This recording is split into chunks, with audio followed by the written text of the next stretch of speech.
Boa noite a todos.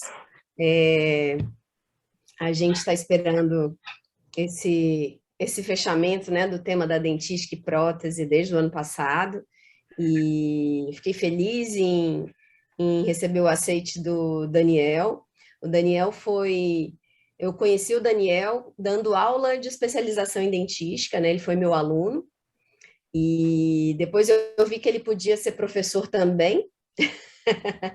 Ao longo do curso, eu percebi que era uma pessoa muito experiente, autodidata, e ajudava pra caramba todos os alunos, e o convidei para voltar e ser professor conosco lá do curso. Hoje ele dá aula na equipe do área, com o professor Maurício Watanabe, e eu fico muito feliz, Daniel, de ver você tão apaixonado aí pela dentística, pela fotografia, e com um material maravilhoso, e de te chamar aqui, né? E de repente tem um aluno nosso aqui, muito especial.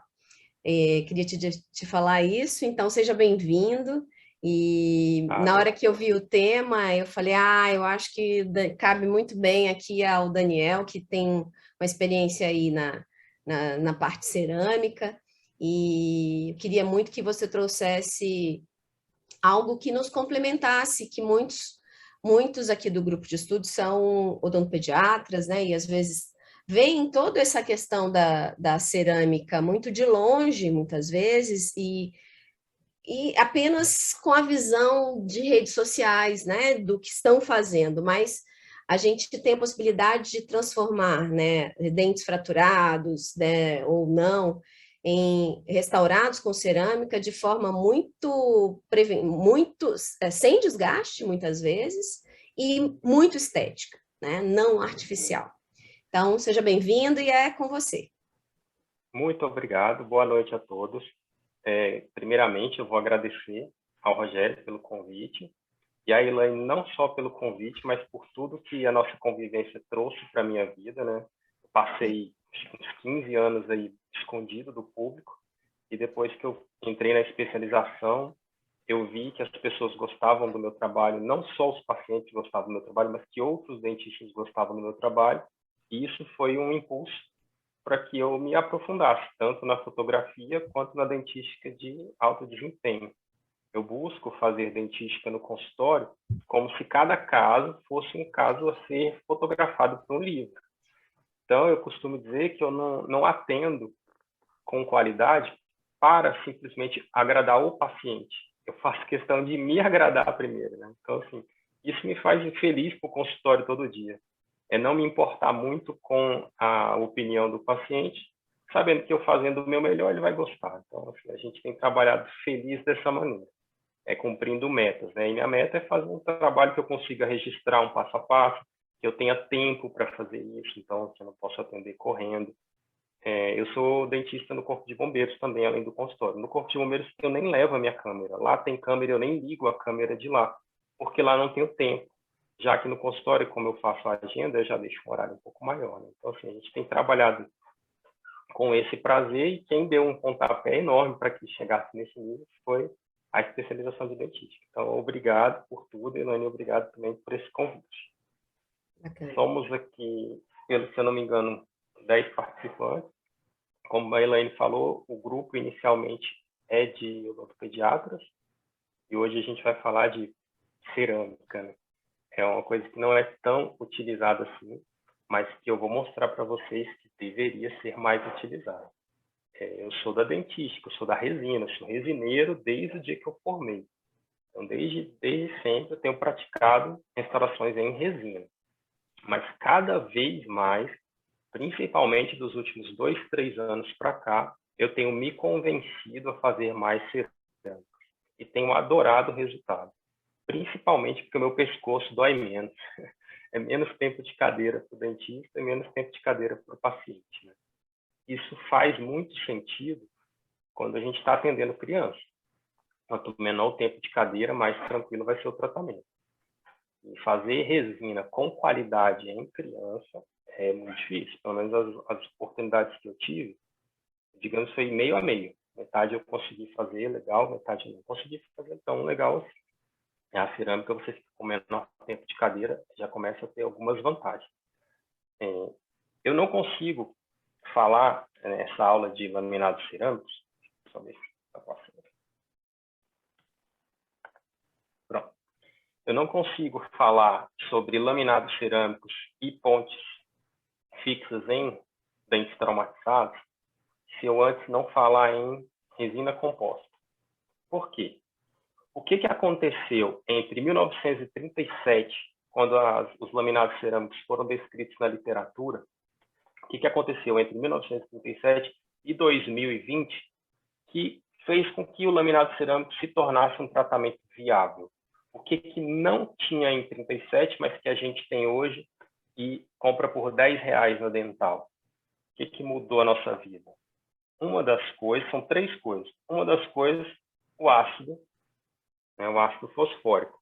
Então, o Bonocor, em 1955, apresentou o ácido fosfórico para odontologia e mudou a nossa vida.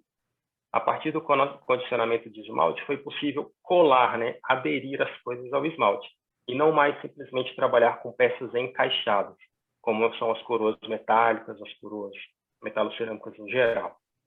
Então, isso foi um divisor de águas. Por isso, a gente tem que, pelo menos, mencionar, porque foi isso que viabilizou a utilização de porcelana aderida ao dente.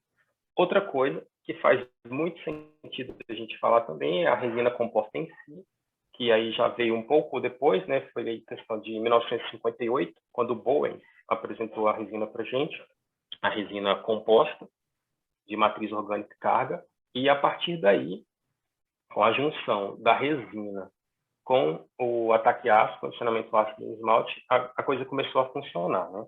Lembrando que o adesivo, o bonde puro, nada mais é do que uma resina sem carga, fluida, extremamente fluida. Nessa linha de pensamento, surgiram os cimentos resinosos, que nada mais são do que resinas fluidas, que têm ali a sua fluidez, sua viscosidade controlada pelo fabricante, para que a gente tenha facilidade na hora de colocar esse material na peça e inserir em boca, tanto para limpeza quanto para escoamento e tal. Então, baseado nas evoluções da resina composta, a gente chegou nessa condição de conseguir aderir uma faceta com extrema resistência ao dente hoje em 2022. Mas não é só isso, não é só por isso que eu coloquei resina aqui nesses slides, não. Eu vou falar um pouco das diferenças que eu vejo entre resina e cerâmica, das diferenças de indicação e também das diferenças de longevidade. A resina ela é maravilhosa, muitas vezes o dente está fraturado é um dente de leite, um dente descido que não precisa ficar com a restauração 15, 20 anos ali em boca, porque ele vai sair antes disso. Mas muitas vezes a gente está lidando com crianças um pouco maiores, com adolescentes ou até mesmo com adultos, e a gente quer fazer a restauração durar o máximo possível. A gente quer atingir o equilíbrio entre custo e benefício, E eu acho que não tem como a gente falar de cerâmica sem levantar essa polêmica. Por que restaurar um dente de uma adolescente com cerâmica, ao invés de restaurar com resina? Então, eu vou mostrar para vocês alguns casos de resina e para a gente depois entrar no assunto da cerâmica mais pesado um pouco. Eu comecei a restaurar e estratificar com resina em 1998, mais ou menos, no segundo ano de faculdade. E desde então eu nunca parei. Então, minha curva de aprendizado já tem mais de 20 anos. E eu comecei a gostar muito das minhas restaurações, sei lá, de 5 anos para cá. Então, a curva de aprendizado para mexer com resina é muito grande. A cerâmica também tem uma curva de aprendizado. Você tem que aprender a moldar, tem que aprender a cimentar. Mas, na minha opinião e com a minha experiência, eu acho que eu evolui muito mais rápido em cerâmica do que em resina. Eu vou mostrar para vocês uma comparação daqui a pouco, vocês vão concordar comigo. Esse caso aqui, ele não tem nada de trauma. É um caso estético, de astema.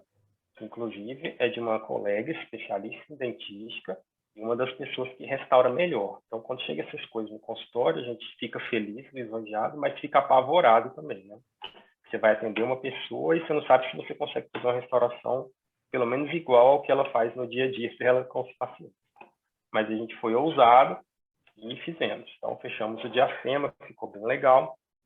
Aqui foi colocado resina sem recobrir todo o dente, então esse caso seria dificílimo fazer com cerâmica sem recobrir todo o dente.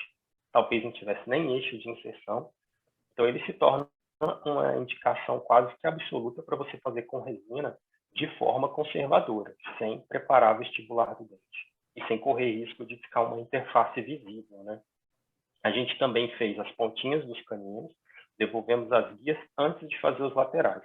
Nessa imagem, o lateral não estava feito ainda, mas a gente alterou um pouco o formato do lateral no futuro.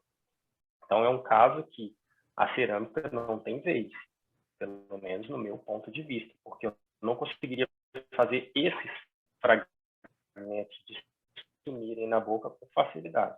Se a gente tivesse um técnico do nosso lado, ali fazendo e refazendo, repetindo o trabalho, talvez fosse possível. Mas de uma maneira comercial, eu acho que a resina fica bem mais tranquila para um caso como esse. Aqui a gente tem um dente traumatizado. É um pequeno trauma, né? Você quebrou só um pedacinho, mas não deixa de ser um trauma. E a paciente chegou no consultório pedindo para eu restaurar esse dente. E a gente fez a restauração. Restauração super simples também. Restauração em resina composta. Um fragmento desse tamanho quase impossível da gente cimentar, né? Não consegue nem segurar ele direito. Então, o resultado da resina é muito bom. Provavelmente uma resina que vai durar muitos anos. E não faz, também se ela fraturar também, né? Uma resina tão pequena, a gente consegue fazer o reparo. Não é necessário a gente trabalhar com cerâmica nesse nível. Aqui, a paciente tem esse detalhe. É uma característica do dente dela, não é um defeito. E eu adoro quando o paciente pede para eu não mexer, né? Eu fico preocupado quando ele pede para eu mexer. Eu adoro essas individualidades. E aqui a gente tem uma restauração que eu confesso a vocês que eu só enxerguei depois que eu estava fazendo fotografia. Eu não tinha visto antes. Ela tem um certo manchamento, mas não tem infiltração. Mas se a gente fosse substituir isso aqui, nessa região tão retentiva, teria que ser substituído por resina. A cerâmica também não tem vez numa restauração tão pequena, classe 3 como essa. Aqui a coisa começa a mudar de figura. Porque a gente tem uma fratura bem mais extensa, o paciente já é adulta, mais de 25 anos, mas esse foi o primeiro caso que eu fiz na pandemia, no início da pandemia, ela chegou assim com a gente. Eu até chamei um outro colega, o Rodrigo Damasceno, a gente estava à toa, consultório fechado. Falei para ele, vamos fazer um caso junto, que é a primeira vez na vida que a gente fez um caso junto, e ele é meu mentor em resina. Então foi um prazer muito grande poder trabalhar com o Rodrigo. Nesse caso específico, foi legal, porque a gente manteve essa referência do dente 12, então a gente pôde copiar o dente 22 baseado no formato do 12, e a gente obteve essa referência aqui, ó, a distal do onde baseou todo o comprimento. Então a gente não precisou se preocupar se estava invadindo ou não em um espaço, a gente usou o comprimento do próprio remanescente. E aí fizemos lá o desenho, o planejamento, todo o planejamento, para a gente chegar nesse resultado aqui. Ficou um caso muito bonito. A gente conseguiu dar naturalidade aí, tentamos copiar a incisal que tinha no 22, né? Só que um pouco menos de mancha nos centrais. E aqui uma outra visão, mostrando a qualidade da resina. Também não foi recoberta toda a vestibular. Como a gente trabalhou com resina, dá essa possibilidade. É o resultado final daquele caso. E estamos piorando mais, né? Que piorou mais um pouquinho. Esse caso caso do bombeiro, vocês percebam que a imagem está um pouco diferente. Essa já foi feita com uma câmera que não estava calibrada com as configurações que eu costumo usar, ficou uma imagem um pouco mais amarelada.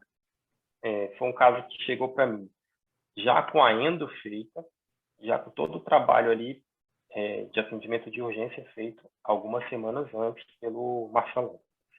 Aí eu fiz lá o planejamento no olho mesmo, também usei a distal desse dente 22, desse dente 12, perdão, não, 21, do dente 21 como base e só aumentei baseado ali mesmo, né? Não tive que inventar comprimento. Aí foi feita a restauração de uma forma mais simples, com menos massa, com uma resina mais simples do que eu costumo usar, mas ainda assim uma resina muito boa. E depois de polido, o resultado foi esse. Ficou bem legal. Um garotinho de 10 anos lá ficou feliz da vida. O pai dele também. Isso aí bateu no poste, andando de skate. Ficou bem legal esse caso. Dificuldades na execução desses casos. A gente tem que fazer um bom planejamento. Eu não consigo trabalhar naquele nível daqueles casos à mão livre, não consigo. Esse do menininho eu até consigo, quando a gente faz com uma massa só, mas se tiver que estratificar a resina, eu não consigo. Então, a gente tem que fazer um planejamento bom, fazer boas guias, sinceramento, dentro do possível, se o paciente aceitar, se for possível, a gente trabalhar com isolamento. Estratificar a resina, né, é uma coisa demorada, dependendo do tamanho da restauração, da complexidade, vai demorar mais de 2 horas para fazer um dente. Acabamento e polimento, uma etapa que a gente nem faz na mesma sessão, porque já está todo mundo cansado, não está enxergando mais nada, a gente deixa para fazer numa outra sessão. E o ponto-chave, as manutenções. Não tem como deixar essas resinas extensas que pegam proximal mais de 6 a 12 meses sem fazer polimento. O meu protocolo é a cada 6 meses, quando o paciente bate o pé, e dependendo da qualidade da escovação, eu deixo passar para 12. Mas a gente tem que ter uma manutenção ferrenha em cima dessas resinas, caso você queira que ela esteja no seu máximo desempenho. Ela vai ficar em boca muitos anos? Vai, mas ela não vai estar no máximo desempenho dela. Então, você tem que passar tiras proximais que não rompem o ponto de contato, material caro, você tem que passar pasta diamantada, borrachas espirais diamantadas, materiais caros que você vai ter que lançar a mão toda vez que você encontrar com o seu paciente. Não vai ser só uma profilaxia convencional, como a gente faz em porcelana, por exemplo. A porcelana, hoje, eu não faço mais, quer dizer, eu não faço polimento em porcelana. O paciente volta e eu só faço profilaxia. É uma manutenção mais simples, né? Esse caso aqui é o último exemplo de resina. Prometo que é o último. Esse caso é o caso da especialização, foi meu TCC. Então, a gente tem aqui 2 facetas, no central e no lateral, feitas em resina composta. E esse aqui é um caso dos primeiros casos que eu fiz de cerâmica também, central e lateral. Tem o canino ali, mas o canino já é uma ponte fixa metalocerâmica. Vamos virar os nossos olhares para o central e lateral, que são 2 facetas de porcelana. Se eu contar para vocês que essas facetas de porcelana têm 20 anos, elas são da minha mãe, foi meu primeiro caso de faceta de porcelana. E ela vem de vez em quando fazer profilaxia, e eu fiz essa foto esse ano de 2021. Olha só, vamos comparar. Aqui na esquerda, a gente tem facetas de resina com 1 mês que estão em boca. Eu fiz, isso aqui foi o dia que ele voltou para a gente refazer o polimento e fotografias finais. E aqui na direita, a gente tem cerâmica com 18 anos, vamos dizer assim. Acho que elas foram feitas mais ou menos nesse período, 18 anos. Olha a qualidade do brilho dessa cerâmica, comparado com uma resina de excelência, se eu não me engano, Stellite Ômega, que acabou de ser polida. Ainda assim, eu vejo mais brilho na porcelana de 17 anos. Ela tem uma retração gengival, que é fisiológica, né, digamos assim, mas a qualidade da cerâmica está intacta. Essa resina ela não chega nem a 10 anos com essa qualidade, mesmo fazendo polimentos semestrais. Então, isso começa assim, eu tenho que apresentar isso para o paciente quando eu vou fazer uma restauração, seja de um dente fraturado ou não. Eu vou falar para ele, a resina é maravilhosa, eu sei trabalhar com resina, ela vai ficar invisível, você vai adorar, mas ela vai te dar um trabalhinho.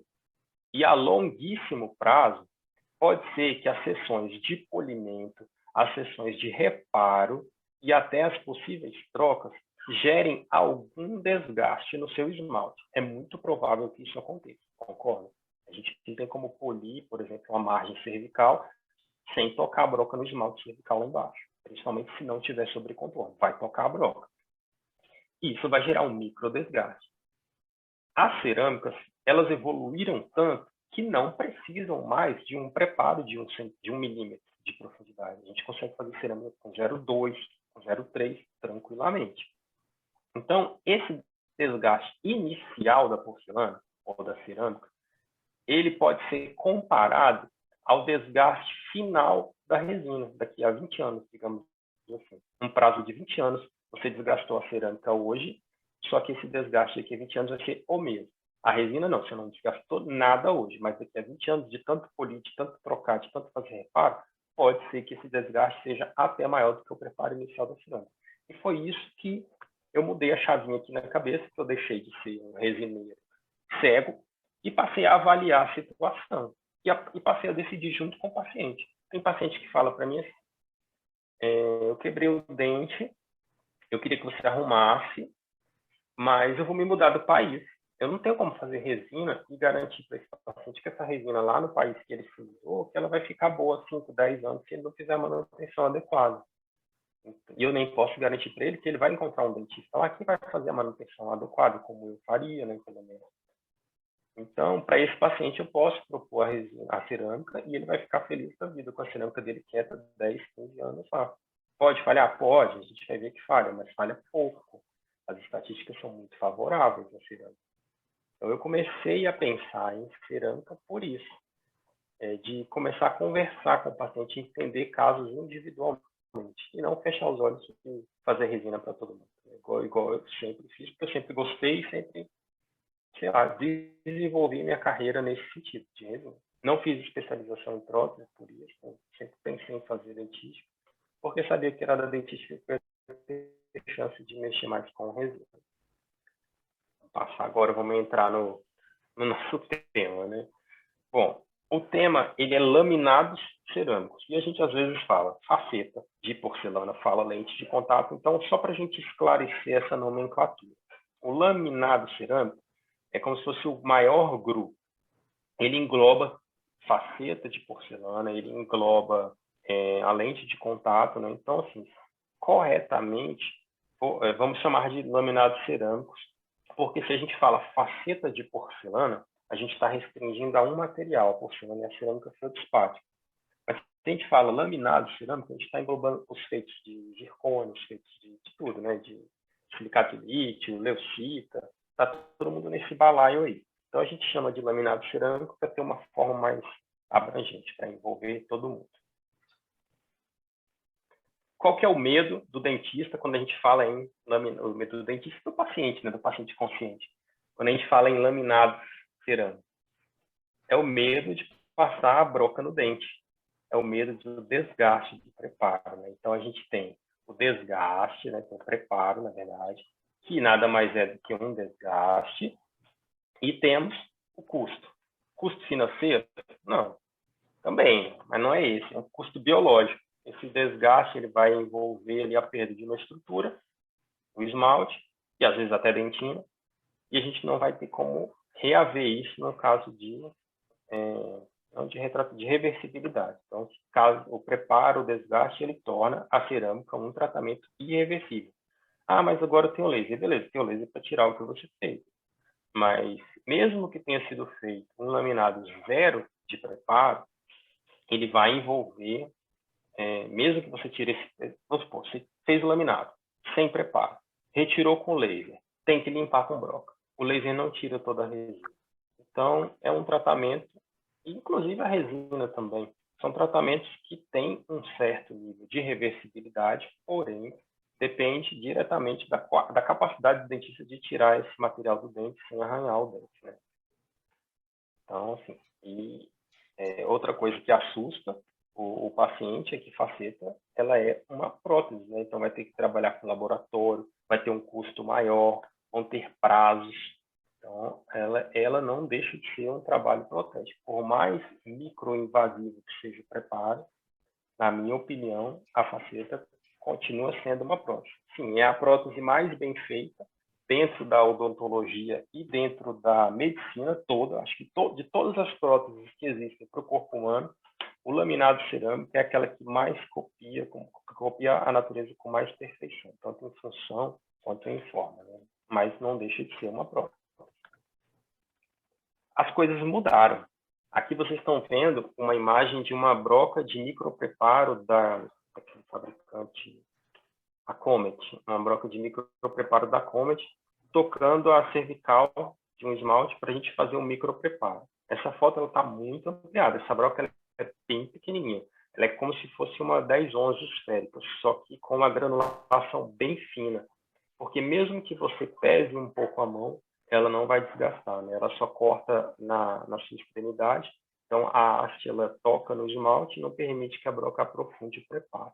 Então, as coisas mudaram. A gente não deve encarar a faceta como algo destrutivo, a faceta de porcelana.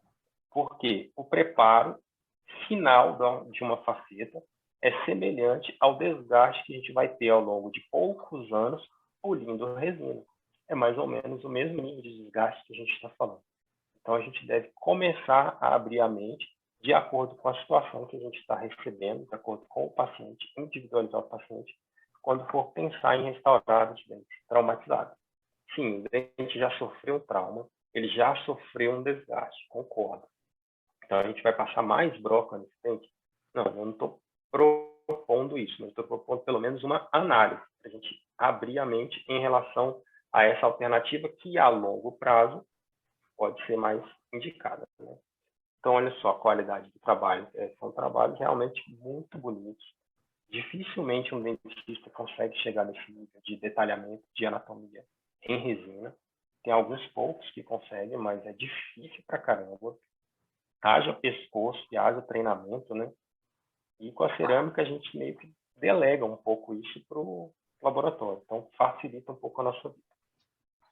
Alguns itens, alguns quesitos que a gente deve avaliar. Isso vale tanto para a resina quanto para a cerâmica, né, com as suas devidas particularidades. Agora a gente vai falar em cerâmicos, mas são esses 3 pilares aí que vão segurar a nossa restauração em boca, né? Em relação à estética, nós temos a cor como principal, né, e mais cultuado fator, translucidez, a forma, que, na minha opinião, é o mais importante, a gente acertando a forma, a gente resolve parte do problema, e a textura.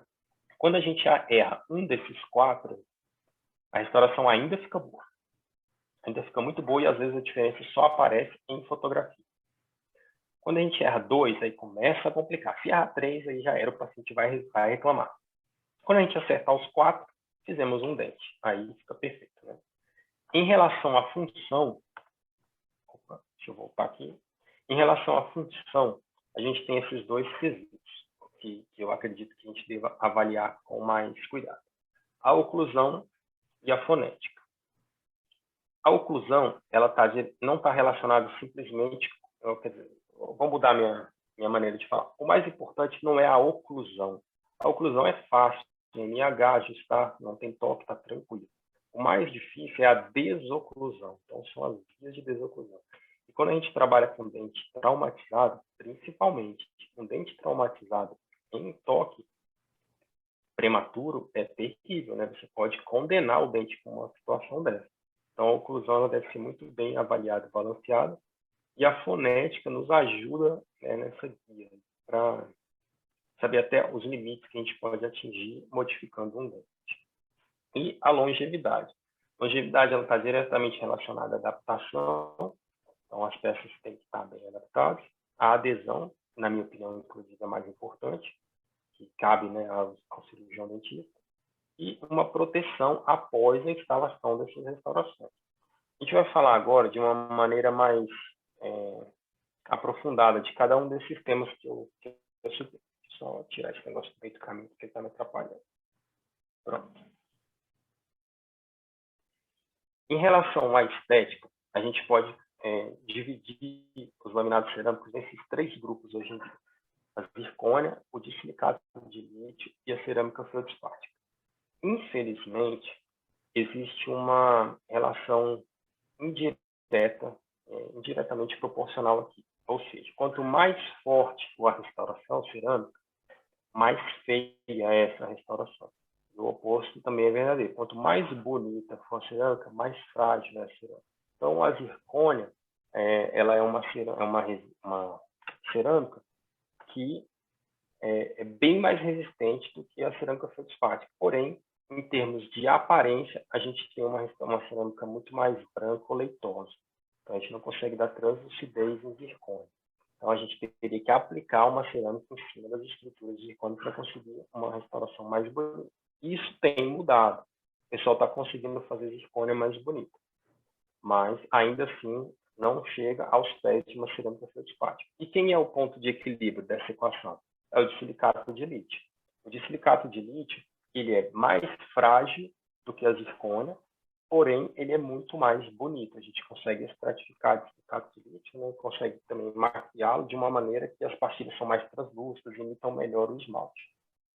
Então, a gente tem que sempre balancear essa equação. E o caso do disilicato de lítio, ele se tornou aí a cerâmica mais usada por isso, porque ele é um ponto de equilíbrio. A cerâmica feldspática é linda, mas ela não é para todo mundo. Quando o protético consegue trabalhar muito bem, a restauração fica linda, mas às vezes o paciente não colabora e devido à resistência ser menor, pode haver fraturas. Aqui no consultório, são poucos os casos que eu faço com feldspática. A grande maioria é de silicato de lítio. Aquele caso que eu mostrei da minha mãe, ele é feldspática, mas ele é da década, quase do século passado, né? Acho que ele é de 2002, 2003, não sei. Então, naquela época, o IMEX ainda estava engateando aqui no Brasil. A gente fazia mais cerâmica feldspática mesmo. Mas hoje, com o de silicato de lítio, né, que é o IMEX, seria a nossa opção para fazer esses facetes. Exatamente por ser o ponto de equilíbrio. Então, assim, eu penso que essas decisões a gente tem que entender, tem que saber qual a diferença de zircônio, porque você não vai conseguir fazer uma faceta de zircônio porque ela não é atingida, atacada pelo ácido, então você não consegue condicionar a zircônio da forma convencional, como a gente faz com as outras cerâmicas. Você tem que saber tudo isso. Você tem que saber onde cada um se encaixa melhor. Mas, de certa forma, quem tem que dominar isso é o laboratório. O laboratório ele tem que enxergar a situação que você está passando para ele e ele tem que te ajudar, já fazendo uma seleção baseada no que o caso pede, baseado na experiência dele e baseado no que ele tem disponível. É meio que você fica na mão do laboratório. Você pode pedir para o laboratório uma determinada cerâmica, uma determinada pastilha de cerâmica, e ele não ter disponível exatamente aquele na hora, mas ele sabe o que ele tem em mãos que pode fazer um papel semelhante e que ninguém vai perceber a diferença, que vai ficar um resultado bom e resistente. Então, a gente meio que fica na mão do laboratório, mas a gente tem que saber interferir e diagnosticar também. A gente tem que conhecer desses materiais. Aqui tem um caso que esse dente não quebrou, graças a Deus. Eu fiz só uma simulação, então eu tirei o dente aqui no computador mesmo. Imagina se essa criatura, dentista, fazendo especialização em dentística lá no área, imagina se ela quebra esse dente, esse fio central desse jeito. Essa foto ela não está editada. O dente dela é assim, ele tem esse halo azul aí. Se ela quebra o dente, a gente está enrolado, né? Então, a gente tem que comunicar muito bem com o laboratório. Alguns dentistas têm um laboratório dentro do consultório, beleza, protético ali acessível, ajuda bastante. Mas os meros mortais não têm, né? Então, a gente tem que fotografar muito bem esses casos para poder passar isso para o laboratório, comunicar, principalmente em relação à cor. Essa foto aqui ela é da Ilana, eu tirei para a Ilana. Né? Então, está aqui de intrusa nessa aula. A gente tem que fazer um protocolo, montar um protocolo fotográfico. Aqui é só uma parte de cor, né? Esse protocolo ele é bem mais complexo. Mas a gente precisa montar um protocolo fotográfico completo para dar ferramentas para o nosso técnico ajudar no trabalho. Então, aqui eu tenho uma foto básica, essa primeira superior esquerda é a foto básica, que seria aqui a mais fiel, né? Porque a gente tem o lábio aqui embaixo, fazendo as vezes de gengiva. Então, essa escala está mais bem representada aqui. Aqui eu já coloquei o fundo preto nessa da direita e não alterei a foto. Essa ajuda a evidenciar as regiões de opalescência. Então, ajuda bastante essa foto com fundo preto. Aqui embaixo, na esquerda, ela está com contraste alterado, para a gente ver ainda melhor essa anatomia interna. E à direita, ela está em preto e branco, para a gente ver questão de valor, para ajudar a decidir nas cores que a gente está em dúvida, né? Reparem aqui que o dente número 22, ele está bem cinza. Se a gente olhar na foto de contraste aumentado, a gente vai ver que é um dente que parece que ele tem um esmalte mais espesso, que a dentina está lá no fundo. Então, isso deixa o dente mais acinzentado. Então, a gente tem como comparar isso melhor na foto preto e branco. Né? A foto preto e branco isso fica bem evidente. Então, a gente usa essa fotografia por conta dessa questão do contraste.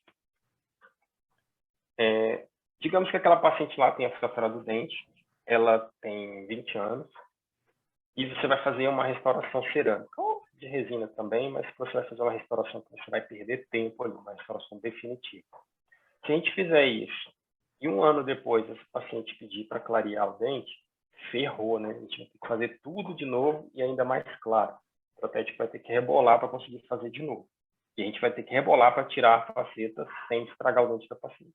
Então, dependendo da idade do paciente, a gente pode sim indicar um tratamento de clareamento antes de fazer essas facetas, porque não são tratamentos baratos. Se o paciente decidir fazer, o clareamento depois, ferrou. Então, é meio que um protocolo meu, não oferecer o clareamento, mas avisar que se depois ele quiser clarear, a gente pode perder todo o trabalho, principalmente para os adultos jovens e adolescentes mais velhos, né? Eles fazem questão aí do dente branco, clarinho, então a gente precisa disso. Vamos passar aqui a parte, falar um pouco da função. Eu tinha falado sobre oclusão e desoclusão nas facetas, é importantíssimo, principalmente no dente que está acometido por trauma, ele não pode ter essa sobrecarga. A gente tem aqui a exposição labial versus fonética, esse caso é dente natural, né? Eu botei só de exemplo mesmo, o dente da Cecília. Ela tem aproximadamente 4 milímetros, 3, 4 milímetros de exposição, que é uma coisa que eu considero ideal. O paciente ele pode exigir, principalmente o paciente que teve dois traumas, que quebrou os 2 dentes, ele pode exigir que a gente faça um dente maior do que deveria. Nesse caso, isso vai passar a interferir, inclusive, na fonética. Então, a gente deve fazer essa análise, uma análise das mais importantes. Todos os cursos de estética de dentes anteriores que eu fiz, os professores foram unânimes em levantar essa questão como sendo um dos pilares, dos guias, para a gente poder aumentar o dente. Exposição labial, 3, 4 milímetros para a mulher, está excelente. Pode ir um pouquinho além, dependendo da jovialidade, né? Mas prestar atenção e cuidado para isso não interferir na fonética do paciente. Em relação à longevidade, a gente tem vários quesitos. Aqui eu estou falando de preparo e adaptação. Se vocês repararem nessas 3 imagens, vocês vão ver que em cada uma delas, a broca está posicionada em um plano. Primeiro o cervical, segundo o médio, terceiro o incisal. O preparo de faceta, ele só é possível ser feito de forma conservadora se a gente respeitar a anatomia do dente. A gente não está pensando aqui em eixo de inserção, daquela maneira que a gente pensava em coroa total metalocerâmica, que tinha que ser um preparo totalmente cônico, com aquela inclinação de 6 graus lá. Não, a faceta não precisa desse eixo de inserção. Por quê? Aqui, ó. Deixa eu passar aqui. A gente pode ter esses 3 planos, porque na faceta, a gente não vai inserir a faceta assim, ó, de cima para baixo. Pode até ser que ela ganhe essa inserção, mas normalmente a gente vai inserir a faceta frontalmente. Então, aquela retenção gerada pelo preparo, ela vai ser anulada pela posição que a gente vai inserir a faceta. Eu vou pegar uma fotografia diferente aqui para a gente enxergar melhor. Essa fotografia seria só para ilustrar o término, mas deixa eu passar logo aqui, vocês vão entender melhor o que eu estou falando. Olha lá. A gente preparou em 3 planos. Demarcou bem a cervical, tocou levemente no terço médio e praticamente não tocou no terço cervical, no terço incisal, né? Foi o que precisava. Isso aqui foi baseado no planejamento e era o que precisava para manter uma espessura homogênea da nossa faceta que seria instalada nesse dente. Aqui na incisal houve uma redução, mas não na face vestibular. Uma redução mais no terço incisal mesmo, em relação ao comprimento do dente. Essa imagem foi cedida pelo professor Oséias, né? Ele tirou as fotografias minhas, e eu não tinha nenhuma desse jeito. Então, perfeito. Aqui a gente vê, nessa linha verde, o tanto que esse dente está convexo, né? Então, a gente tem uma face altamente convexa. É impossível a gente inserir uma faceta aqui inciso cervical. Ela não vai entrar, ela não vai fazer essa curva. Então, a gente teria que desgastar o dente. Olha o tanto de dente que teria que ir embora para a gente colocar essa faceta igual a gente coloca uma coroa, de incisal para cervical. Aqui, no caso, ela entra passivamente de forma vestibular. Por isso que é importante a gente manter o planejamento de espessura e seguir o desgaste em 3 planos, porque você consegue fazer isso de uma forma menos invasiva. Esquecer aquele preparo de coroa total quando estiver fazendo faceta. Quanto menos broca, melhor. Né? Quanto mais esmalte, melhor. Nessa situação aqui, a gente chega a ter mais de 80% da superfície do dente em esmalte. Caso ocorra alguma exposição de dentina, que vai ser no terço cervical, ela vai ficar aquém desses 80%, que é o considerado ideal para a gente ter longevidade. Quando esse desgaste ele fica na casa de 50% a 80%, então você tem ali 50% a 80% da área exposta de dentina, você já começa a ter problemas de cimentação. Quando você fica além dos 50% de dentina exposta, aí é terrível, né? Você perde muita resistência. Como é que a gente resolve? Mas tem casos que vai ter dentina exposta. Às vezes foi em você, foi a fratura que expôs a dentina. O que a gente tem que fazer? Esse caso ele tem que ser isolado. Se não for possível isolar absoluto, o paciente muito jovem, estiver atrapalhando, não sei, mas o ideal é que seja isolamento absoluto, ou que tenha um controle muito bom da umidade, e que seja feito um selamento dentinário logo após a última passada de broca. Passou a broca a última vez, seca e faz o selamento dentinário imediato. Que nada mais é do que aplicar um sistema adesivo a uma camada fina de resina flow. Então, com isso, você consegue preservar a resistência de adesão. A gente não ficaria com a dentina exposta ao ambiente.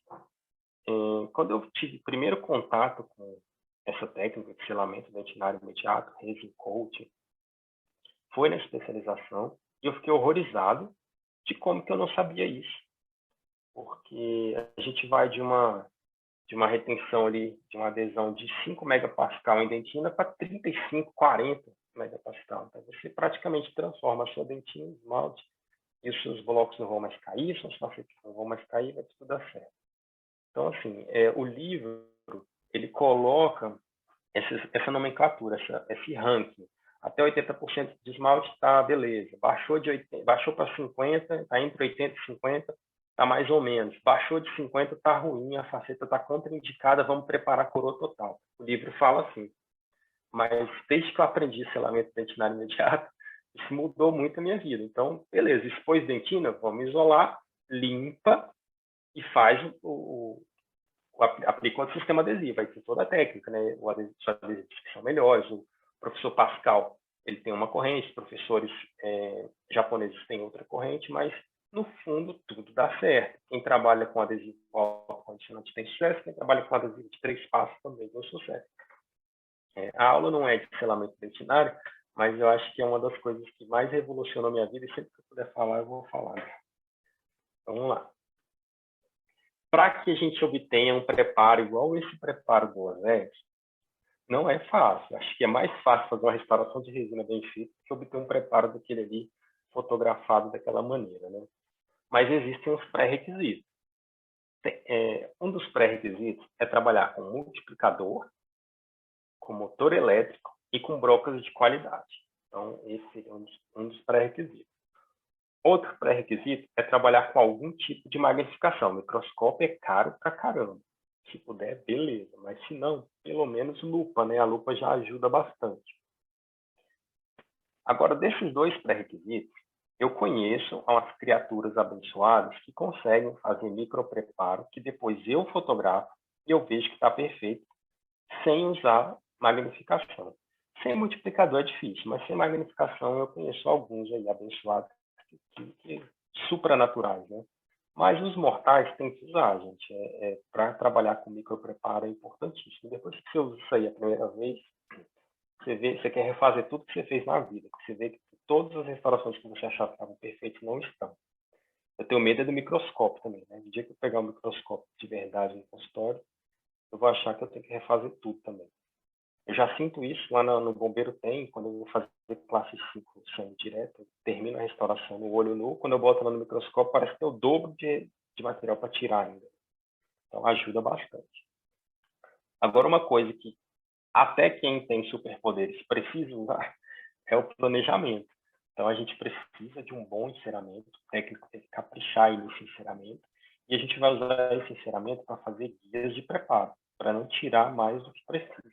Às vezes, nem precisa tirar. Então, essas guias elas são fundamentais. Bom, feito o preparo, feito o planejamento, feito as guias, feito o preparo, o que a gente precisa fazer? Os mortais vão moldar, alguns vão escanear, né? Mas eu ainda estou na moldeira. E esse molde ele tem umas características que têm que ser observadas. Não tem como fazer molde de laminado cerâmico, de faceta, com alginato. Sem chance. Com silicone de condensação dá para fazer? Dá. Mas você vai fazer o troquel, você vai mandar para o laboratório. Então, funciona de adição, porque vai copiar melhor. Tá tudo certo aí com a minha conexão? Aqui está dando um aviso de... Beleza, está dando um aviso de conexão instável. Um pouco instável, mas já voltou. Tá. A gente vai moldar com silicone de adição por 2 motivos. Primeiro, porque ele vai copiar melhor esses detalhes que a gente precisa passar para o laboratório. E segundo, porque ele vai ficar estável pelo tempo suficiente do molde sair do consultório e chegar no laboratório para o protético vazar. Outra coisa, terceiro ponto. O protético pode ter que fazer mais de um modelo. E o silicone de adição, ele foi feito para isso. Ele aguenta mais de um vazamento. Alginato nem pensar, silicone de condensação também não fica legal. Ele não fica tão liso e acaba danificando quando você remove o gesso, né? Então, é um material que é imprescindível para quem resolver trabalhar com cerâmica. E aqui, o ponto mais importante, a adesão. Se a gente não colar, não adianta o protético fazer um trabalho maravilhoso, um preparo maravilhoso. Se isso não for bem colado, a gente joga tudo pelo lixo. Para cimentação adesiva, sempre que possível, usar isolamento absoluto. A gente consegue controlar a umidade com algodão, com afastador? Consegue. Mas a chance de você olhar para o lado e o paciente dar uma lambida no adesivo é enorme. Isso você pode não controlar. A umidade da respiração. Vi uma vez o pessoal fazendo um trabalho assim, super simples. Pegaram um instrumento simples e mediram a umidade relativa do ar dentro da boca do paciente respirando. Era altíssimo. Quando botava isolamento absoluto, ela caía para a mesma umidade relativa que tinha no ar ambiente do consultório. Então, assim, a respiração do paciente traz sim umidade. Basta a gente colocar um espelho na boca do paciente que você vai ver o tanto de umidade que ele produz na respiração. Né? E aquilo ali tudo está interferindo na sua camada híbrida ali na hora que você passou o adesivo. Então, eu sou extremamente adepto do isolamento absoluto, sempre que possível. Quando eu falo sempre que possível, normalmente eu não estou me referindo ao dente, porque o dente, 99,9% das vezes, de um jeito ou de outro, vai ser possível. Eu estou me referindo ao paciente, porque eu já tive que suspender o tratamento porque o paciente estava com síndrome do pânico lá com o isolamento absoluto. Ele quis arrancar o isolamento, aí acabou o tratamento, não tem o que fazer. Então, aí você vai cimentar, você vai deixar o paciente com preparo sem cimentar? Não, você vai cimentar sem isolamento. Então, quando eu falo dessa maneira de isolamento possível ou isolamento impossível, eu estou me referindo a questões extradentes, que muitas vezes interferem diretamente no tratamento. O adesivo, ele é importante? O tipo de adesivo, a marca? Sim. Posso dizer que não é, né? A gente sabe que tem adesivos e adesivos no mercado. O mais importante é você conhecer o seu adesivo e saber aplicá-lo. É mais importante do que você utilizar um adesivo que, em pesquisa, vai melhor do que o seu. Porque pesquisa é uma coisa, seu conhecimento é outra. Então, o professor Cláudio Pinho, por exemplo, ele faz dentes anteriores que estão só em esmalte, ele aplica adesivo universal. Ele não aplica o padrão ouro que a literatura preconiza, que são bondes puros. Seria o OptiBond FL, né, o adesivo puro do OptiBond FL, o frasco 2, ou aquele frasquinho da tampa verde do Scott Bond, da 3M. Porque ele fala que esses adesivos promovem uma película grossa demais e vai atrapalhar na restauração dele. Então, ele prefere usar um adesivo que ele considera mais fluido. Você vai falar que o Cláudio Pinto está errado? Será que tem alguma restauração do Cláudio Pinto que cai? Na minha opinião, está entre as 3 melhores, as 3 mais bonitas restaurações do Brasil, do mundo, sei lá. E ele utiliza adesivo universal. Então, não tem adesivo errado, né? Você pode selecionar a marca, pode selecionar o tipo que a literatura preconiza como ideal, beleza. Mas desde que você domine aquele adesivo. Então, o mais importante não é o tipo. Essa foto são todos os meus adesivos. Eu sou viciado em adesivo e em resina, né? Então, eu tenho todos ali e utilizo cada um de acordo com o que eu acho ideal. Mas isso aqui é jogar dinheiro fora. Isso aqui é hobby, né? Vício. Vício só leva a gente pro buraco. Então, a gente não precisa disso tudo. Basta ter um ou dois e dominar bem aquilo ali. Agora, isso aqui, aí sim. Aqui não tem muita dúvida, não. Adesivo tem muitas opções no mercado. Fotopolimerizador no Brasil, não. No mundo até tem um pouco mais, tem muitas marcas que não trazem fotopolimerizadores bons para o Brasil. Basicamente, nós temos 3 fotopolimerizadores que cumprem todos os pré-requisitos. Eu não estou falando que os outros são ruins, eu só estou falando que eles não cumprem todos os pré-requisitos. Então, ele tem que ter um comprimento de onda adequado, tem que ter uma intensidade adequada e uma área adequada. Muitos desses fotopolimerizadores chineses, que as empresas brasileiras compram e mudam só o rótulo, botando o nome delas, eles têm a potência alta, mas a ponta é bem pequenininha. E ela sensibiliza uma área pequena que faz a medição daqueles aparelhos lá que medem a irradiância, né? E aí você acha que seu fotopolimerizador tem 1.100 miliwatt. Só que quando você comparar com a luz de um fotopolimerizador bom, você vai ver que não. Ele tem muito menos. E para cimentação de peças cerâmicas, é imprescindível que o seu foto atravesse a cerâmica e chegue no cimento. Principalmente quando a gente usa cimento fotopolimerizado, né? Cimento que não é dual. Para cimento dual é mais tranquilo. Mas para cimento foto, são os 3. Eu vou falar a marca aqui. Eu não sou patrocinado, pelo contrário, né? Isso aqui é caro pra caramba. E a gente tem que ralar e comprar, mas são os 3. O Blue Phase, o Valo e o Edipar da 3M. São os 3 que eu confio. Eu tenho usado há muitos anos o Blue Phase e recentemente adquiri um Valo por questões ergonômicas. Eu acho que o Valo ele tem a ponta, a extremidade menor, até para atender criança é mais fácil do que o Blue Phase. Mas eu gosto muito do meu Blue Phase, ele já tem acho que 15 anos, é um Blue Phase de primeira geração, ele nem era Polywave, mas ele está firme e forte aqui, marcando 1.100 miliwatts no aparelho LACMED, né? Então confio bastante também. São os 3. O restante, eu tenho meus pés atrás, pelas práticas que as empresas usam para enganar o cliente em relação a essa potência, né? Em relação às peças, a gente faz ácido adesivo no dente e tem que fazer ácido adesivo na peça também. Tão importante quanto.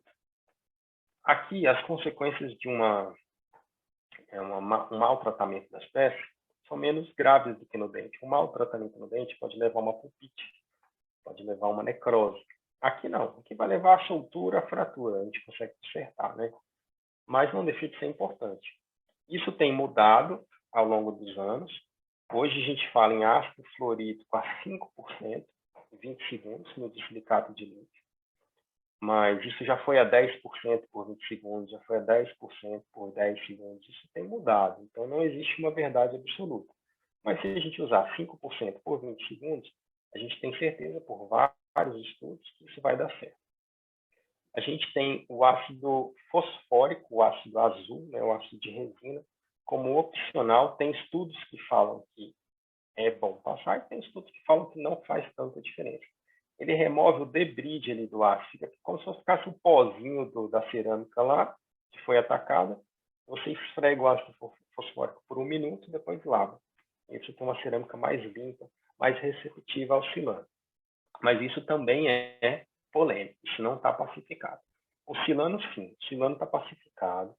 Até alguns anos atrás, falava-se que silano monocomponente não era bom, de um frasco só. Era bom silano de 2 frascos, que você misturava na hora.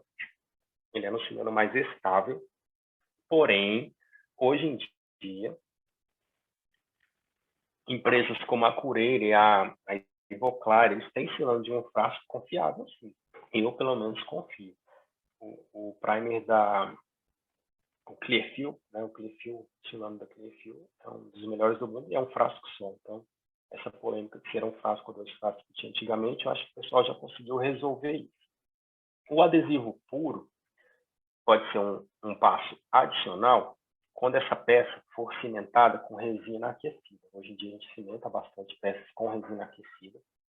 E a resina aquecida, por mais fluida que ela fique, ela não chega aos pés de um cimento. Então, a molhabilidade não é boa. A gente precisa molhar a peça antes com um adesivo puro, para que ele puxe, né, essa resina e ela molhe bem o dente.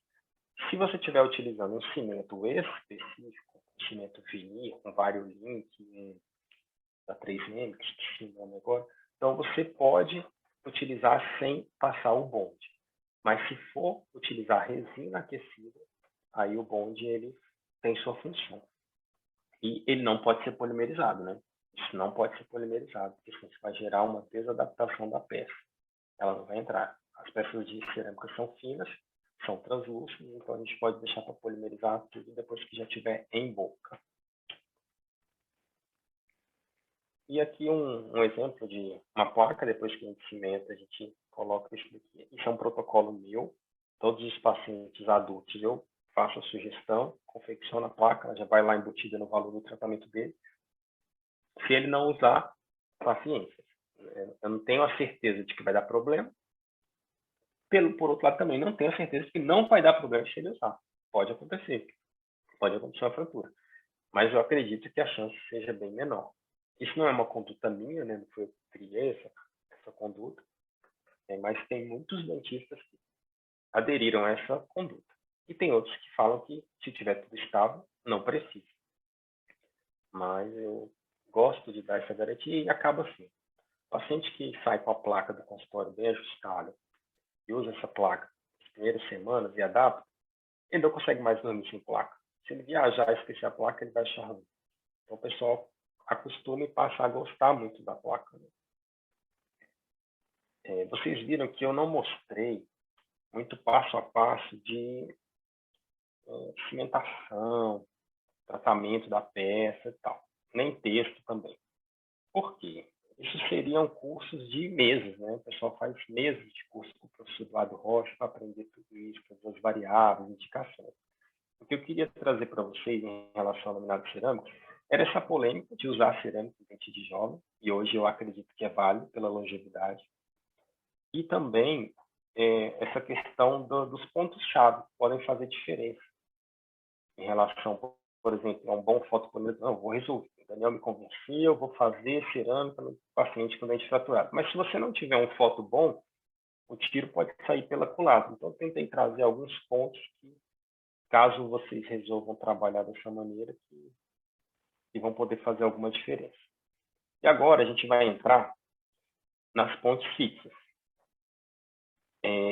Cara, se faceta de cerâmica é polêmica, imagina ponte fixa em dente fraturado ou dente que foi abscionado em criança. Né? É terrível isso aqui. Então, a gente vai ter que preparar um dente, o paciente perdeu um central, você vai preparar o outro central, coroa total, preparar o outro lateral, coroa total, um dente com a câmara pulpar gigante. A gente sabe esse dente da criança, do adolescente, ele tem a câmara pulpar grande, o livro fala em uma média de 1,8 milímetros de espessura, para você desgastar até chegar na polpa. 1,8 milímetros na mão de um protesista, vai em 10 segundos. Vai muito rápido. Então, com aquela broca 41, 38 lá, a gente come o dente da criança muito rápido. Então, a gente tem que tomar muito cuidado com esse preparo de coroa total. O dente do idoso, o idoso com 60 anos, ele sobe para 3 milímetros. Então, você tem uma margem enorme para desgastar o dente dele. Você pode tirar 2 milímetros de dente, que ainda sobra 1, que é uma distância que meio que separa a polpa do meio externo ainda, né? Digamos que 1 milímetro seja uma distância segura. Menos que 1 milímetro é dano pulpar, né? Então, assim, a gente tem que tomar esse cuidado. Então, na criança é muito difícil. Então, o que a gente apresenta de solução para casos que a criança perdeu o dente, o adolescente, ou até mesmo o adulto que não quer fazer implante? O que a gente tem de solução que não vai destruir igual a odontologia do século passado fazia lá com os preparos? Bom, vou trazer aqui para vocês essa imagem. Ela foi cedida pelo Dr. Marcos, um dentista que pesquisa bastante sobre isso na Pensilvânia. E ele me emprestou algumas fotos para eu mostrar aqui para vocês, porque eu confesso que eu quase não fiz isso na vida. Eu acho que eu fiz umas 2 vezes. E na época eu nem fotografava. E nem tinha essa qualidade também, não. Era outra geração de restauração. Cheguei a fazer até metalocerâmica, assim, na petita. Então, vamos lá. Isso aqui é uma peça de zircônia com cerâmica aplicada sobre o dente. Então, tem uma infraestrutura de zircônia menor e é aplicado porcelana em cima. E ela tem essa abinha, esse conector que vai ser cimentado atrás, certo? É o tipo de ponte fixa mais conservadora que tem, porque você consegue repor o espaço sem desgastar os dentes. Os dentes vizinhos estão intactos. Vamos ver por trás. Ó, então, a peça está encaixada aqui atrás. Foi feito um preparo atrás, sim. Tem um desgaste atrás. de preferência que permaneça em esmalte para facilitar e otimizar a adesão, porém, há desgaste. Vamos olhar de perto essa prótese, olha só a qualidade. Então, assim, resolve o problema estético. Resolve o problema funcional a longo prazo, como é que fica? A gente vai ver isso ao longo dessa explicação, mas a problema estético está resolvido.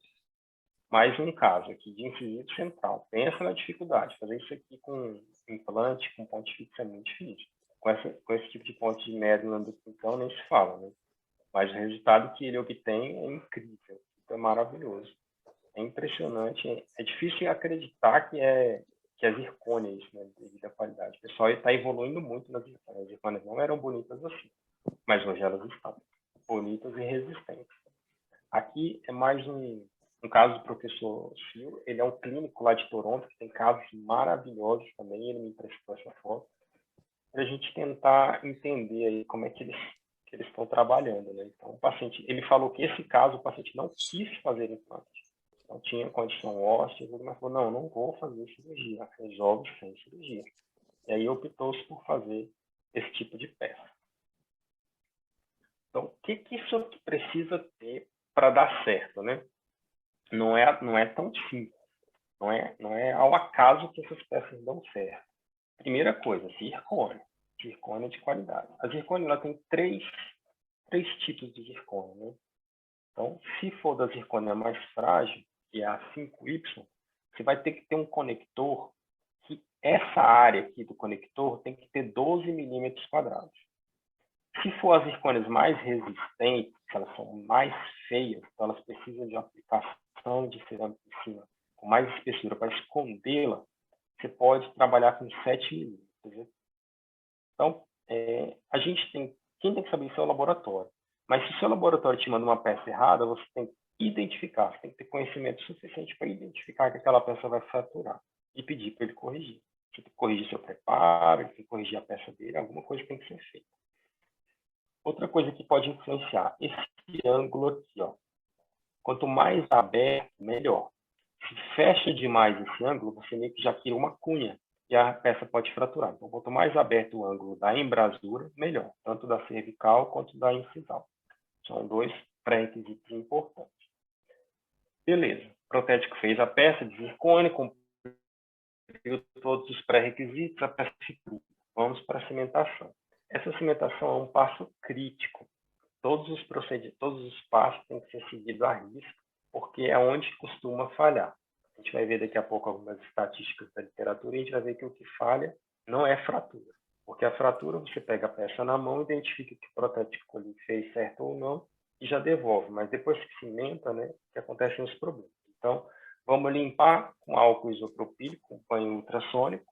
Depois vamos fazer o jateamento com óxido de alumínio, esse jateamento que a gente tem no consultório. Só tomando cuidado com a pressão, manter no mínimo 2 bar, manter 1 centímetro de distância e o ângulo pode de 75 a 90. Então, você vai bombardear a superfície. Não é para ricochetear, não é ângulo raso, é ângulo reto, né? Depois que fez isso, imediatamente, não pode demorar, aplicar o primer para evitar a contaminação.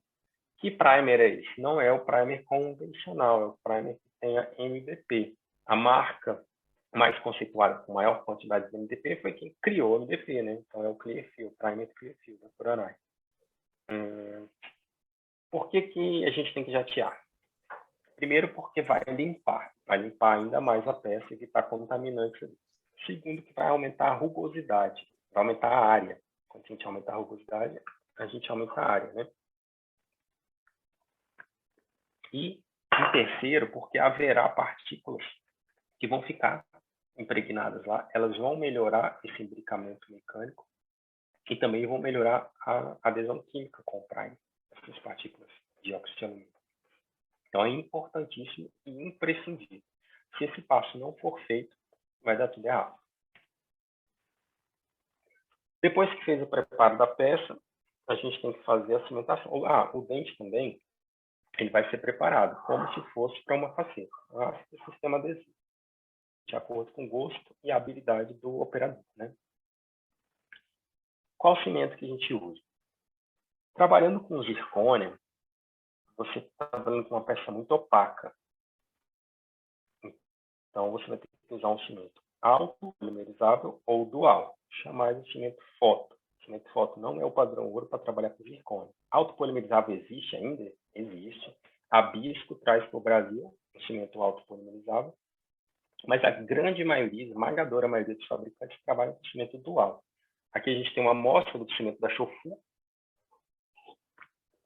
cimento muito bom, e ele não é autocondicionante como o 200, mas ele tem esse primer, que é autocondicionante. Então, você mistura esse primer A e B, aplica no dente, e a partir do momento que o cimento entra em contato com o primer, tem uma química que torna isso autopolimerizado. Eles se polimerizam sozinhos depois que entram em contato. Então, a gente tem um tempo de trabalho super tranquilo, é muito legal.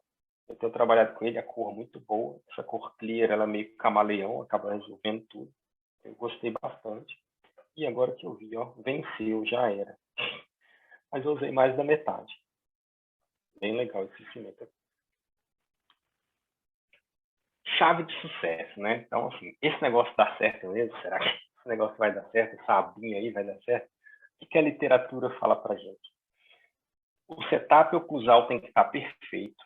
Ou seja, não pode ter toque no conector e não pode ter toque no pôntico.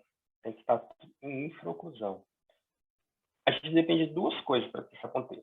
Sorte, de pegar o caso certo, ou ortodontia. Então, não é uma coisa que vai ser feita em urgência. Ah, o paciente avulsionou o dente, vamos correr e fazer uma ponte daquela que o Daniel mostrou. Não vai dar certo.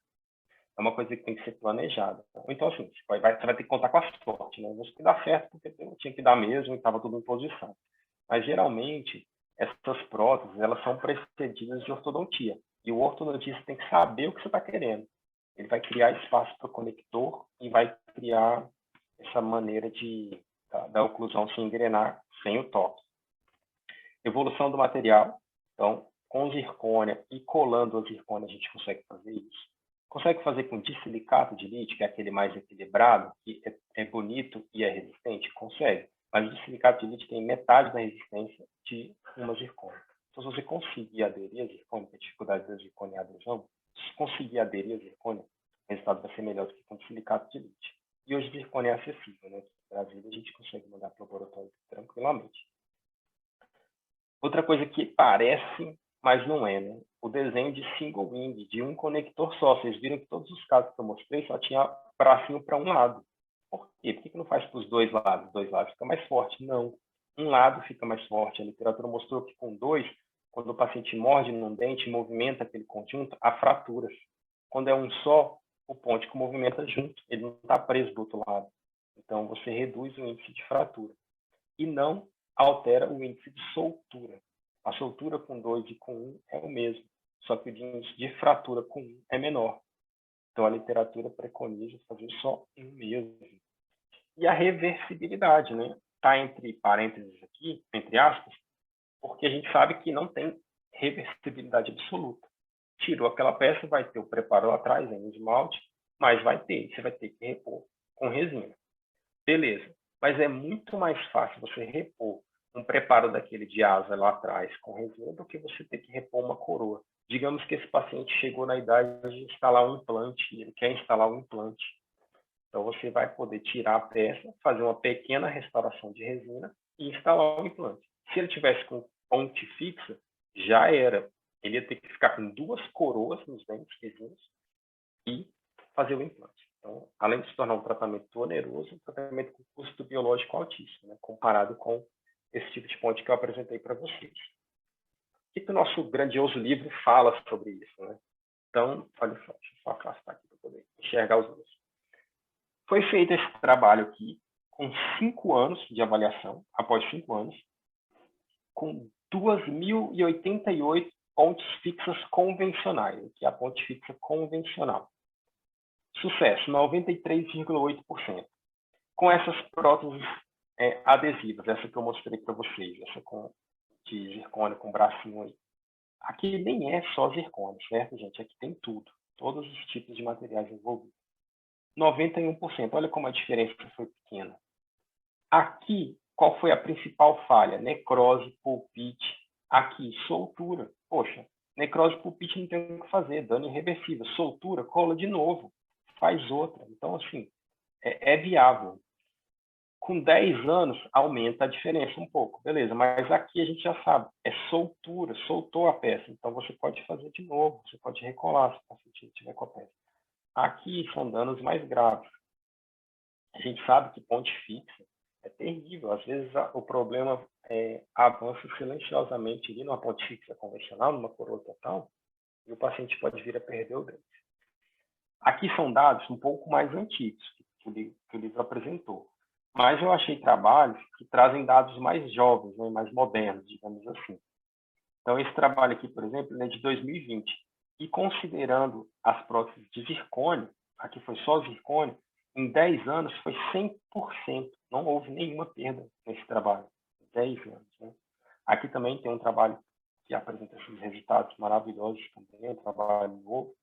Então, assim, a literatura, ela está evoluindo nesse sentido, quer dizer, o trabalho está evoluindo nesse sentido e já está aparecendo em literatura números melhores do que apareceu em 2015. Graças à evolução da zircônia, o acesso que os dentistas estão tendo à zircônia e esse entendimento do jateamento, né? A gente sabe, está vendo o tanto que o jateamento está na moda na dentística, na prótese, todo mundo hoje tem que ter um jateador no consultório. Então, é importantíssimo. E não adianta, no caso da zircônia, essa peça vir jateada do laboratório, não adianta. Porque para que isso tudo dê certo, os trabalhos mostram que o jateamento ele tem que ser imediatamente feito antes da cimentação. Então, jateia, cimando e cimento, rapidinho. Para que não haja nenhum tipo de problema, nenhum tipo de surto. Estou demorando, né? Já está acabando, gente, prometo. Aqui é um agradecimento aos colegas que forneceram imagens e conhecimento para a gente poder falar principalmente sobre esses pontos fixos. O Dr. Marcos e o Oséias de Fio. E obrigado a vocês aí por terem me aturado. Eu espero não ter decepcionado ninguém em relação às imagens, né, que fica toda essa expectativa aí das imagens. Mas também eu espero não ter decepcionado em relação ao tamanho do conteúdo, né? É muita coisa. Se a gente fosse falar de ponte e faceta, seriam meses, seriam cursos que durariam meses para a gente falar de tudo.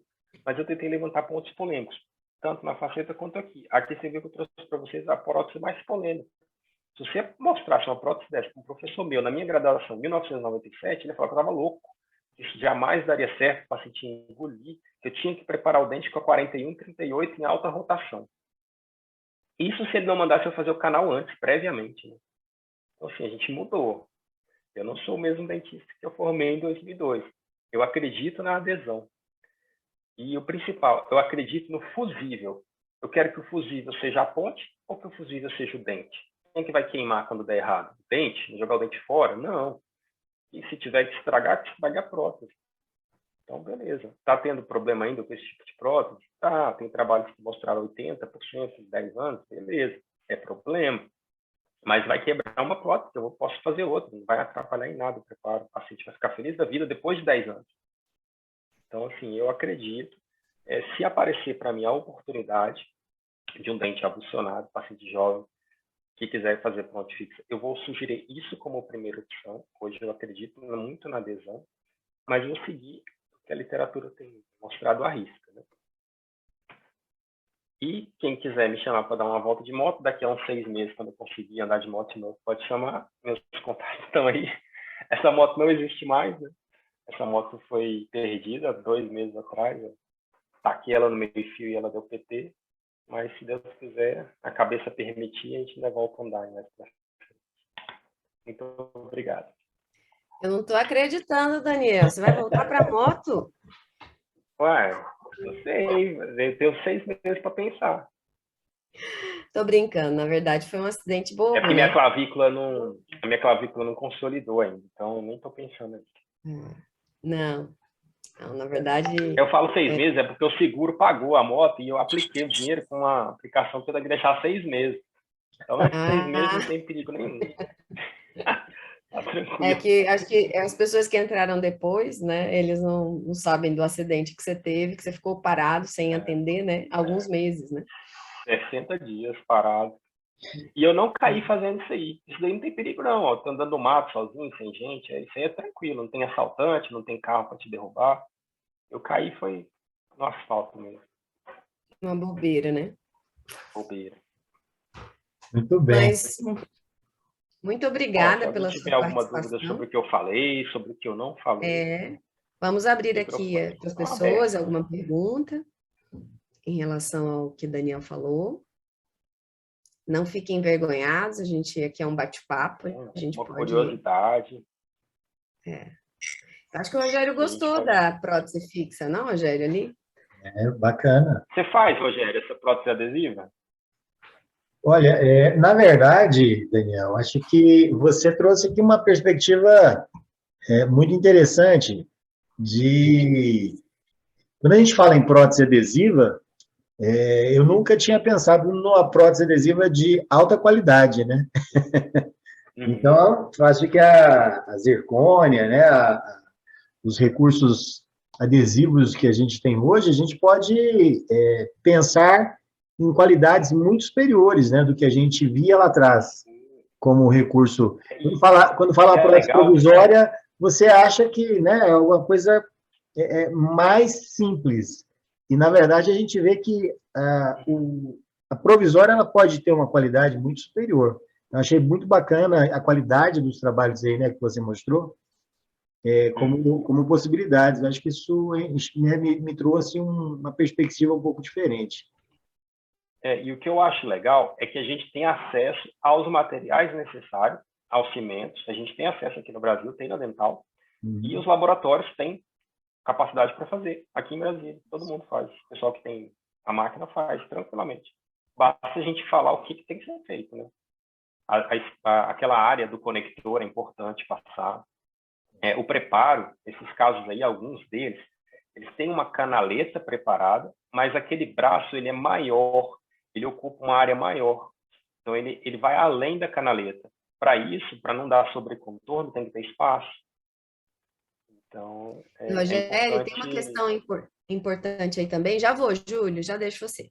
Que muitas vezes, né, numa situação de uma decisão de colocar ponte fixa, o adolescente, a criança ainda não está com o canino em posição. Então, a zircônia é bem resistente para suportar essa falta de estabilidade oclusal ainda, né? Que é momentânea, mas que existe.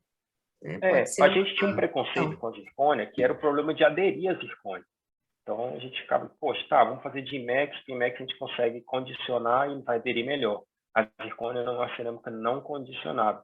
Mas as pesquisas mostram que com o jateamento e a utilização desses primers modernos, que não existiam antigamente, a coisa funciona.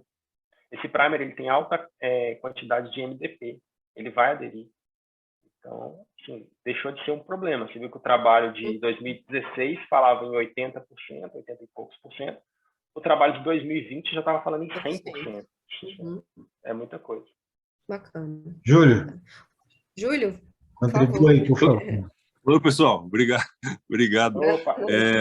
Obrigado, Rogério. A Elaine aí pela oportunidade, pela continuidade, pela consistência aí, né? Estamos no mês de janeiro e está firme aqui na reunião do TDB. Então, obrigado por essa oportunidade de ouvir o Daniel, né? Eu já conhecia o trabalho do Daniel aí através do Instagram, mas foi muito bom vê-lo falar aqui, né? E a gente pôde constatar aí todos, né, que a excelência na fotografia passa primeiro, né, pela excelência nos trabalhos. É impossível fotografar com excelência trabalhos que não são feitos com excelência, né? Então, não foi nenhuma surpresa, né? Mas foi muito bom. Eu sei que eu vou fotografar. Foi muito bom te ouvir, Daniel. Parabéns pelo seu trabalho e obrigado, viu, por dividir aí sua experiência com a gente. Eu que agradeço, professor. É uma honra poder estar falando com o senhor, uma pessoa que participou da minha formação. É mesmo? Quando que eu participei da sua formação? Seu aluno, Júlio. Me lembra aí, quando foi? Nos primórdios da UNB lá. Os primórdios. Não, pois estamos aí, não, mas... Nos primórdios, assim, desde os primórdios até hoje em dia. Um pouco depois do ano 2000 ali, você já estava lá, não estava? Tava, sim. 2000 eu já tinha saído, então. já tinha voltado, já tava... Pois é, então. Mas Foi que ali, bom. eu achei que o que tínhamos em comum era o fato de sermos militares, né? Achei que fosse só essa da área de dentística, né? Mas não me lembrava de ter sido o seu professor. Você me deu aula ali, entre 2000 e 2002, com certeza. Bacana, que bom. Fico contente de saber disso. Obrigado, viu?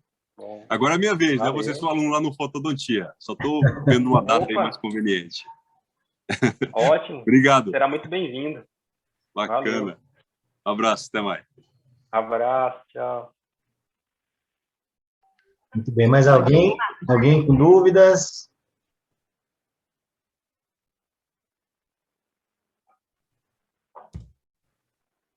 Muito bem. Pode falar o que você tinha se proposto, amigo? Né? Não, na verdade, eu gostei, assim, o Daniel trouxe, né, ele trouxe muita parte prática, né? Ele trouxe muita vivência dele, eu acho que isso vem de encontro aos nossos primórdios lá no nosso grupo de estudo, né? Então, a gente acabou trazendo dentro do livro, talvez um discurso mais teórico, enfim, com alguns casos, poucos casos, mas o Daniel trouxe, né, a raiz ali, né, dos nossos casos, das nossas apresentações, que trazia muita experiência profissional, né, de cada um que trazia a sua relação com a traumatologia dentária. Então, foi bacana, gostei muito, Daniel. Acho que você contribuiu muito, trouxe uma perspectiva de que é possível, de que você faz. Então, acho que tem muito conhecimento do que você faz, isso é muito legal. Então, né, nos motiva aí a conhecer mais sobre os produtos, sobre as novas essas tecnologias que foram melhorando as alternativas estéticas, né? Então, essa prótese de aleta aí, né, é uma coisa tão antiga, mas hoje com certeza, ela clássica, né? Não é tão clássica, mas hoje ela vem com uma proposta talvez diferente em função da tecnologia, né, que nós temos hoje. Então, acho isso traz uma contribuição muito legal, né? Tanto na discussão do livro, das possibilidades, como também para nosso dia a dia no consultório. Muito legal. Muito obrigado. Metaloplástico com fosfato de zinco não vai funcionar, né? Teve que evoluir o cimento. Já é do passado, não tem jeito. Exatamente. Valeu, muito obrigado. Elaine, você conduz agora. Fica o convite também, Daniel, para você participar conosco aí dos grupos de estudos para frente. Opa, São vou sempre sim, com temas certeza. muito interessantes. Aprendi muito, eu da dentística aqui. Aprendi muito aqui junto com todos aqui. Muito obrigada aí pelos... Oi?